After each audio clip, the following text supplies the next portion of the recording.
നല്ല ഓർക്കായതുകൊണ്ട് എന്റെ ഫസ്റ്റ് അവർ മിസ്സായിട്ട് ഞാൻ കോളേജിൽ എത്തുന്നത്. അത് നമ്മൾ ഇന്റർവെല്ലിൽ എല്ലാവരും കൂടി ഇരുന്ന് സംസാരിച്ചു. അത് കഴിഞ്ഞ് വേറൊരു പീരീഡ് നമ്മൾ ലൈബ്രറി കൊണ്ട്. അപ്പൊ ലൈബ്രറിക്ക് പൊക്കോണ്ടിരിക്കുകയാണ് ഞങ്ങൾ എല്ലാവരും കൂടി. ലൈബ്രറിയിൽ നിന്ന് തിരിച്ചുമ്പോൾ ഞാൻ എന്റെ ഫ്രണ്ടിന്റെ ഗ്ലാസ് എടുത്ത് വെച്ച് എന്നിട്ട് ഞാൻ ഒരു പഠിപ്പി ലുക്ക് ഇങ്ങോട്ട് ഞാൻ പഠിക്കാൻ തുടങ്ങാന്നൊക്കെ പറഞ്ഞ് വെറുതെ പട്ടി ഷോ കാണിച്ച് അവിടെ ഇരുന്നു. എന്റെ ഒരു പഠിപ്പി ലുക്ക് കണ്ട് എന്റെ ചേച്ചിയുടെ ഫ്രണ്ട്സ് ഒരു അമ്മൂമ്മയെ പോലെ ഉണ്ടെന്ന് പറഞ്ഞ കളിയാക്കിയിരുന്നു. അത് കഴിഞ്ഞ് നമ്മൾ കുറച്ച് നേരം വണ്ടിയിലേക്ക് ഇരുന്ന് ഇങ്ങനെ പാട്ടൊക്കെ ഇട്ട് നിച്ചില്ല. അതിനെ കുറച്ച് നേരം ക്ലാസ്സിലേക്ക് ഇരുന്ന് നമ്മൾ ലാസ്റ്റ് ഇന്റർവെല്ലിൽ പൂജ നമുക്ക് എല്ലാവർക്കും കൂടെ മിറണ്ട വാങ്ങിച്ചാന്ന് പറഞ്ഞു. പിന്നെ ഇന്ന് പൂജയുടെ ഒരു മെയിൻ ഐറ്റം ഉണ്ടായിരുന്നു. എങ്ങോട്ടാ പോണ്ട്?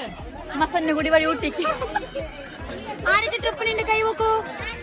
ഈ ട്രെൻഡിനെ പറ്റി അറിയുന്നവർക്ക് അത് കത്തിയിട്ടുണ്ടാവും. അങ്ങനെ നമ്മൾ ട്രിപ്പിന്റെ പ്ലാനിങ് ഒക്കെ കഴിഞ്ഞ് കുറച്ച് നേരം ക്ലാസ് അറ്റൻഡ് ചെയ്തു. അപ്പോഴത്തേക്കും നമ്മുടെ കോളേജ് കഴിഞ്ഞു. അപ്പോൾ ഡാൻഡികൾ ഒരു ഐസ്ക്രീം വെച്ചു. ഞാൻ വേഗം ക്യാമറ ഓൺ ചെയ്ത് അവിടെ നിന്ന് താന്ന് പറഞ്ഞപ്പോൾ അവിടെ എനിക്ക് തന്നു. ഞാൻ ആ വഴി ഐസ്ക്രീം കൊണ്ട് പോകാമെന്ന് വിചാരിച്ചു. പിന്നെ എന്നത്തെയും പോലെ നമ്മൾ റോഡ് സൈഡ് ഒരു അതുലായിരുന്നു ഡ്രോപ്പ് ചെയ്യേണ്ടത്. അപ്പോൾ നമ്മൾ എല്ലാവരും കൂടെ കൊത്തി കയറി വണ്ടിയിൽ തിക്കി തിരക്കി ഇരിക്കണം. ഞാൻ എല്ലാവരോടും ക്യാമറ നോക്കി ഹായ് പറ ബൈ പറ എന്നൊക്കെ പറയുന്നുണ്ട്. അങ്ങനെ നമ്മൾ എല്ലാവരും ടാറ്റ ബൈ ബൈ പറഞ്ഞ് വീട്ടിൽ പോകാം. പിന്നെ ഇന്ന് വീട്ടിൽ പോകുമ്പോൾ ചേച്ചിയായിരുന്നു ഡ്രൈവ് ചെയ്ത്. അവളാണെങ്കിൽ എന്തൊക്കെയോ കഥയൊക്കെ പറയുന്നുണ്ട്. അപ്പോൾ അത്രയും വീഡിയോ എല്ലാവരും സബ്സ്ക്രൈബ് ചെയ്യാം. ടാറ്റാ.